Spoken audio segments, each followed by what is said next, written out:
welcome. Today I will be showing you the dog tag stamping kit, or as it is more formally known, the marking outfit for stamping metal. I will zoom in for you to see. Here it appears to have Doctor stamped into it, and here it appears to have the Maker's logo. Sadly, here it is covered up by the sticker, so I cannot see the entire thing. The hinges on this piece are brass, and the entire thing is just one solid block of wood. It's painted green, and inside it has letters A through Z, 1 through 9, and an ampersand period. It has a few pieces of guides. These pieces are pieces of sheet metal. It has tags 2, 3, knife, spoon, fork. This is the guide for stamping those pieces, and then tags 1 through 4, and then meat can. Here you have the hammer or mallet that was used to hammer these stamping pieces into the metal in order to leave an indent.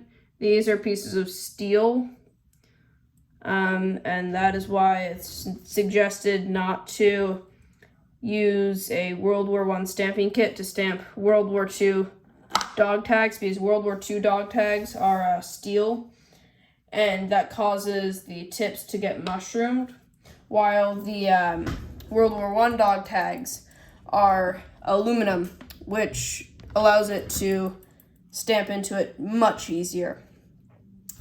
Now, here you have the brass stamping block, which is a solid piece of brass. So as you can imagine, it's pretty heavy.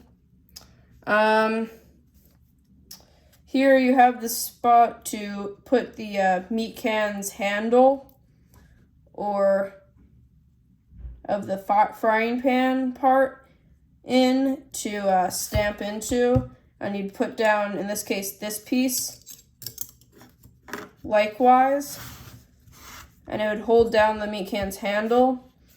I can actually demonstrate how this, I'm going to demonstrate how this works on the knife, and it pretty much goes for all of them. The dog tag, the small hole for the cord or string to go through, you put it likewise. This piece goes on, and as per this piece, as you can imagine, you go your name, last name, USA, and then you're going to change this piece for the other tag 1, and you are going to first do this one, tags number 2, and here you're going to put your rank, and then you, oh gosh, it's stuck. You flip it around, number 3, and then now you're going to do your division. And then you can flip it over. Here you have knife, fork, spoon. I'm going to demonstrate with the knife. Here I have my US LF&C 1917 knife. I'm not actually going to stamp into it, because that would be, I'd be destroying history. However, I'll demonstrate how you secure it with this bolt, which is basically you screw it in, which then secures this in. And then you would take whatever you were stamping into it. In this case, I'm just going to take a random letter. You'd place it wherever you were stamping. Say I want to type out, like, my name. I'd place it here, or my regiment, or my initials. I'd place it here.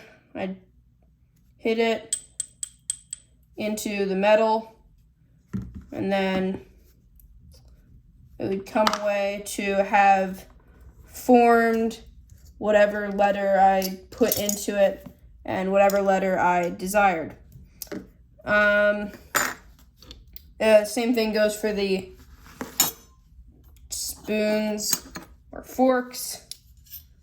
In this case, I'm going to demonstrate. I'm not going to actually type in again, but I'm going to take this fork, place it likewise in the little molded position, put on the piece, screw it in, and then you tap in whatever you desire to type.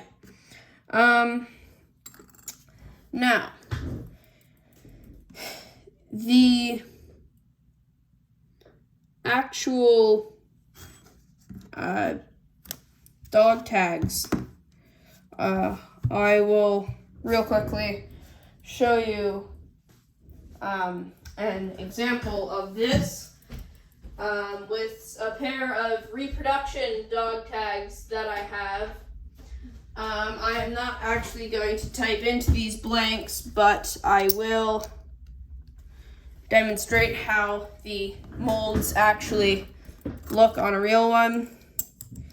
So for this one here, I'm going to type out your name, USA. I'm going to take this piece off. I'm going to leave the dog tag on here. Not take it off with it. You're going to put on the next one. In this case, it's going to be number 2. You're going to type in your rank.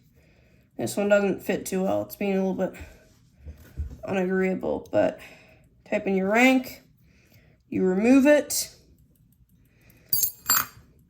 And you flip it over to number 3. You type in your division. You remove it. And then you have your dog tag. And you'd have 2 of these. And in World War I, they were connected by a cord. And there's actually a very popular myth about why there's 2 dog tags. The myth is that there's 2 just in case one of them gets damaged. Actually, 1 is for records. So 1 actually gets taken off of you and put into the record book, while the other is left with the body to identify the body. Now, the entire dog tag stamping kit is actually kind of nice because it's all bundled into this big, like all the stuff, if you laid it out, it would take up this entire piece of cardstock that I have down. But now it's bundled into a piece approximately the same size as a brick. So this is really travel style. They really knew how to compact everything into one piece. Now, there's only one downside of that. This thing weighs more than an entire cinder block.